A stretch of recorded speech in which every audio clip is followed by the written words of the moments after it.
Hi guys, welcome to my new blog. আজকে এই ব্লগটার মধ্যে তোমরা কিন্তু আমার লাইফস্টাইল বিষয়ে অনেক কিছু জানতে পারবে।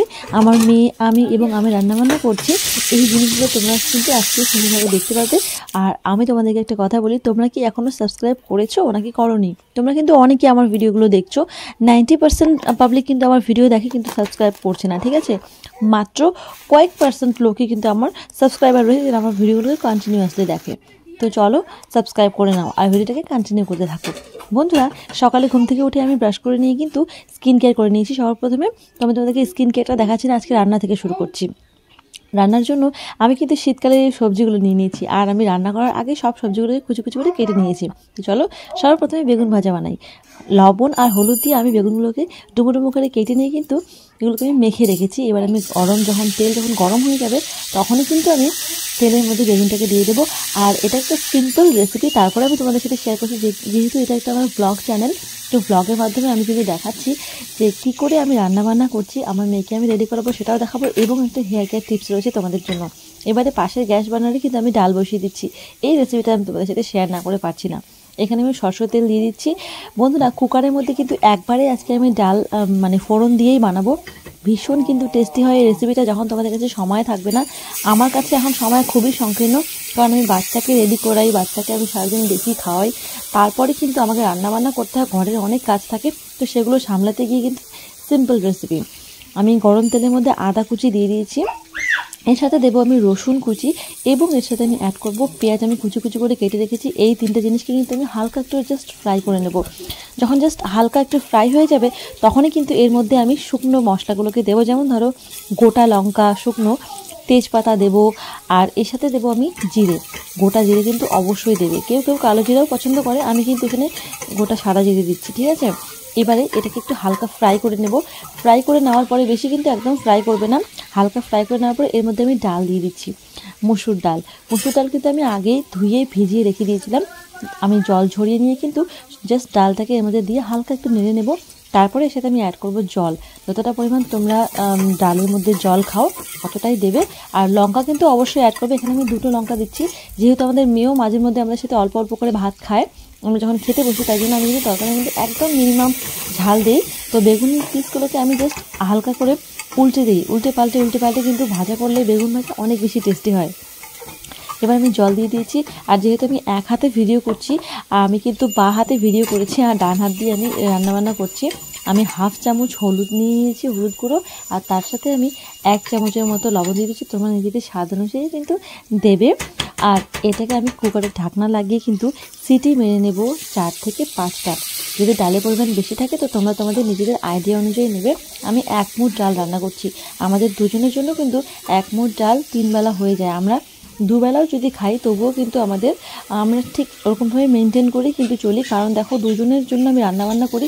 আমি কখনোই এতটা বেশি রান্না করি না যে ফেলে দিতে হয়। খাওয়ার অপচয় করা কিন্তু একদমই বাজে জিনিস, যেটা আমার একদম পছন্দ নয়। এমনকি আমার ঘরেও যদি কোনোদিনও কোনো গেস্ট খায়, তো আমি তাদেরকে জবরদস্ত করে যতটা বাদবাকি খাবার থাকে আমি তাকে বলি যে হ্যাঁ খেয়ে নাও, কারণ আমি বহুত কষ্ট করে কিন্তু রান্নাগুলোকে করেছি। সারাদিনে বাচ্চাকে সামলে, ঘরের কাজ সামলে রান্নাবান্না করতে খুবই টাফ, এটা খুবই একটা টাফ কাজ। যারা খায় তারা হয়তো বোঝে না, কিন্তু যারা রান্নাটা করছে তারা কিন্তু বোঝে। এবারে আমি কড়াইয়ের মধ্যে কালো জিরা দিয়ে দিয়েছি, বেগুন ভাজা আমি তুলে নিয়েছি, কালো জিরা দিয়ে আমি আলু দিয়ে দিচ্ছি। এখানে আমি আলু আর বরবটি ভাজা করব। এবারে আমি লবণ আর সামান্য একটু হলুদ দিয়ে দেবো। আলুটাকে প্রথমে ভাজা করে দিচ্ছি, কারণ আলু কিন্তু সেদ্ধ হতে একটু সময় লাগে। এরপরে আমি অ্যাড করব বরবটি। বন্ধুরা, তোমরা আমার মেয়েকে দেখবে, দেখো ও কিন্তু এখানটায় বসে খেলছে। আমি এখানে রান্না করি, আমি কিন্তু বারান্দায় এই জন্যই রান্না করি। আগে কিন্তু আমি বারান্দায় রান্না করতাম না। আমি আমার মেয়েকে যাতে করে দেখতে হয়, কারণ পিছন দিকে নিয়ে যাব যেখানটা আমাদের রান্নাবান্না হয়, যেখানে আমার বড় যা এবং ছোটো যা রান্না করে, ওখানটায় রান্না করলে কি হবে, আমার মেয়েকে ওখানটায় বসিয়ে রাখতে হবে। আর ওখানটা যেহেতু আমরা অনেকেই রান্নাবান্না করছি, রান্নাবান্না নানান রকম জিনিস থাকে, আর ওখানটায় উনানে রান্না হয়, তাই জন্য আমি রিস্ক নিচ্ছি না, তাই আমি বারান্দাতেই রান্না করছি। আর দেখো, আমি ফ্রিজের মধ্যে কিন্তু আগের থেকে মশলা করে রেখে দিই। আমি আদা এবং লঙ্কা একসাথে বেটে রেখে দিয়েছি।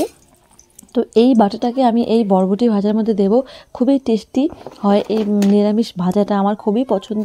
অনেকে কিন্তু বরবটির মধ্যে পেঁয়াজ দেয়, তো আমরা কিন্তু বেশিরভাগ আমি কিন্তু পেঁয়াজ দিই না। যদি কখনো হঠাৎ করে খেতে ইচ্ছা করে তবে কিন্তু আমি পেঁয়াজ দিই, তাছাড়া আমি কিন্তু দিই না। আমি এই আদা বাটা আর লঙ্কা বাটা দিয়ে কিন্তু বরবটি আলু ভাজা করি, খুবই টেস্টি লাগে। আর আমি আগের থেকে কিন্তু একটা মশলার কৌটোর মধ্যে পেঁয়াজ কেটে রেখে দিই আগের দিন সন্ধ্যাবেলা বা আগের দিন দুপুরবেলা। আমি আদা ছুলে রেখে দিই যাতে করে আমার রান্না করতে অনেক বেশি সুবিধা হয়। যদি পরের দিন আমরা চিকেন খাবো, মাছ খাবো, তবে কিন্তু আমি আগের দিনই চেষ্টা করি মশলাটাকে বেটে রেখে দেওয়ার।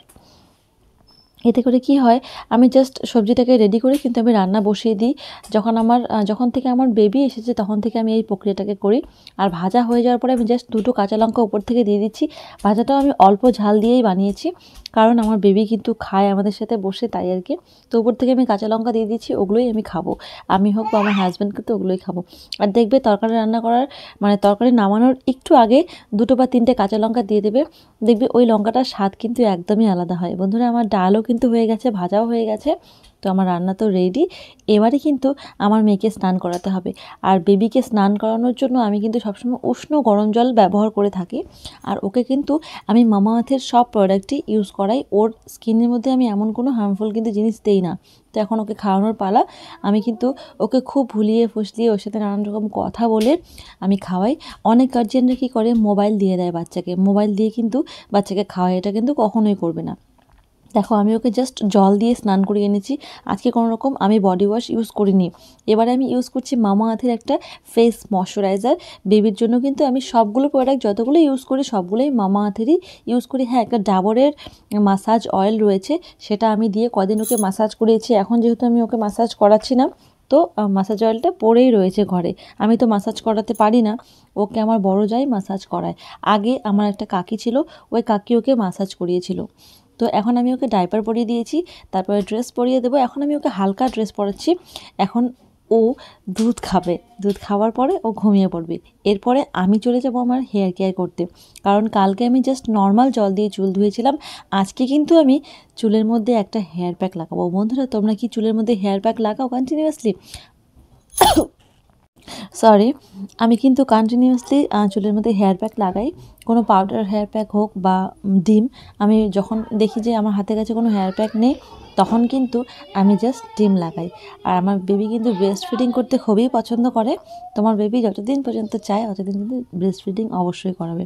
এবারে দেখো, আমার কাছে একটা আগের থেকে সিরাম তৈরি করা ছিল। এটা আমার ঘরেরই তৈরি সিরাম।